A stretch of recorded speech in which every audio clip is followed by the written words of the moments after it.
La FRCA, le Crédit Agricole et Groupama vous présentent Terre d'ici.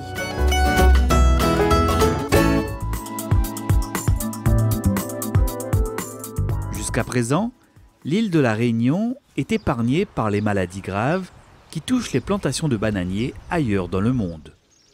Afin de préserver le bon état sanitaire des cultures locales, les producteurs de bananes réunionnais s'approvisionnent depuis une vingtaine d'années essentiellement en plants sains indemnes de maladies.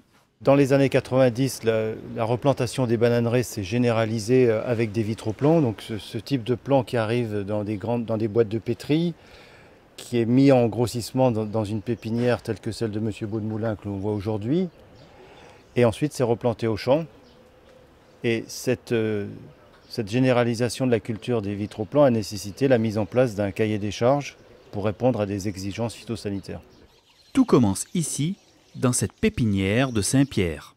Après avoir pris les commandes des producteurs, Henri Beaudemoulin réceptionne et acclimate dans cette serre bien protégée des ravageurs des milliers de jeunes plants de bananiers, des vitroplants produits en métropole. L'aspect sanitaire est primordial puisque nous garantissons l'aspect sanitaire des plants. Les plants sont indexés contre les virus, donc on peut garantir que les plants sont sains, indemnes de maladies, mais pas seulement de virus, mais également de nématodes par exemple, puisque évidemment comme ils sont issus de culture in vitro et cultivés dans un milieu stérile à l'origine, eh bien nous n'avons pas de nématodes.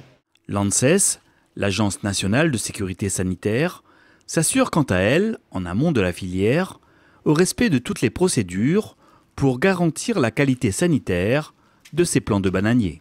Donc nous, on intervient dans le cadre de ce schéma de sélection où des plantes mères sont prélevées au champ avec une phase de multiplication ensuite, puis de grossissement des vitroplants. Dans toutes ces étapes, il va y avoir des prélèvements réalisés pour vérifier que les exigences sanitaires requises sont respectées. Donc on va contrôler certains virus du bananier transmissibles par pucerons tels que le virus de la mosaïque du concombre, le banana bunchy top, le banana bract ou le banana strike virus qui sont des virus très spécifiques du bananier.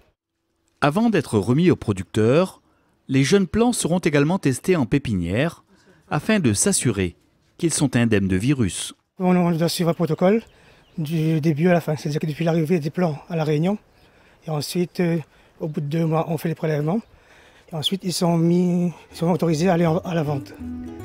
Et après, quand elles ont entre 6 et 9 mois, on fait un autre contrôle.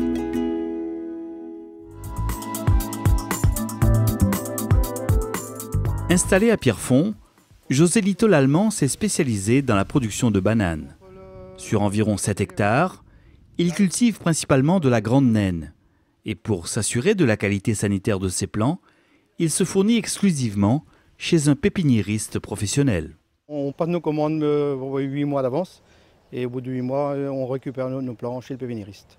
Donc ils sont encore petits là? Tout petit, mais l'avantage du petit, c'est que il est indemne de maladie et on gagne du temps sur la plantation après par rapport aux les anciennes plantations. Afin d'éviter l'introduction de maladies graves du bananier sur notre île, Bruno Debenet, responsable de l'unité santé des végétaux à la DAF, nous rappelle la législation dans ce domaine. Beaucoup de gens maintenant voyagent, surtout dans les îles aux alentours de l'océan Indien, où sévissent toutes ces maladies très graves pour les bananiers. Et donc il est strictement interdit de ramener par voie passager, que ce soit des feuilles, que ce soit des fruits de banane, que ce soit donc des plants ou des rejets. Il est absolument interdit d'entrer ce matériel végétal qui peut transmettre aux bananeraies réunionnaises toutes ces maladies citées. Organisme à vocation sanitaire dans le domaine du végétal, la FDG Don accompagne les producteurs dans la prévention, la surveillance et la gestion des maladies et des ravageurs sur leurs exploitations. C'est un producteur de bananes, nous venons à sa demande, au cas de questionnement, de soucis. Nous faisons un état des lieux, déjà des problèmes sanitaires qu'il peut avoir sur ces parcelles. Et avec lui, nous voyons la meilleure façon de gérer ces problèmes. Donc, que ce soit des maladies ou que ce soit des insectes. Voilà, nous étudions toutes les solutions possibles et toujours dans le meilleur respect de l'environnement et de la faune auxiliaire. C'est vraiment un gros progrès ces vitraux plans là. Ah, complètement, complètement. Moi, j'y étais pas au départ, j'y croyais pas. Quand on me disait ce petit plan, moi, on va monter le plan, je ne croyais pas. Je disais non, c'est pas possible. Je préfère planter mon grand bananier, ça va aller plus vite. Et puis finalement, j'ai essayé. Je ne veux plus retourner en arrière. Aujourd'hui, quand la parcelle est finie, je mets le bulle dedans. J'ai des voisins qui viennent me récupérer des plants. Je dis tu récupères si tu veux, mais moi je ne plante plus. Moi, j'achète à nouveau mes vitraux plans. On aspire nous à aller aussi vers le bio. Mais le bio, c'est une autre étape. Donc on est en train de travailler dessus dans les années à venir, de faire du bio. Mais bon, on avance tout doucement. Mais aujourd'hui, on est arrivé à une culture raisonnée, très raisonnée. Donc on va franchir l'étape suivante pour partir au bio. Au final, et offrir aux consommateurs un produit vraiment bio.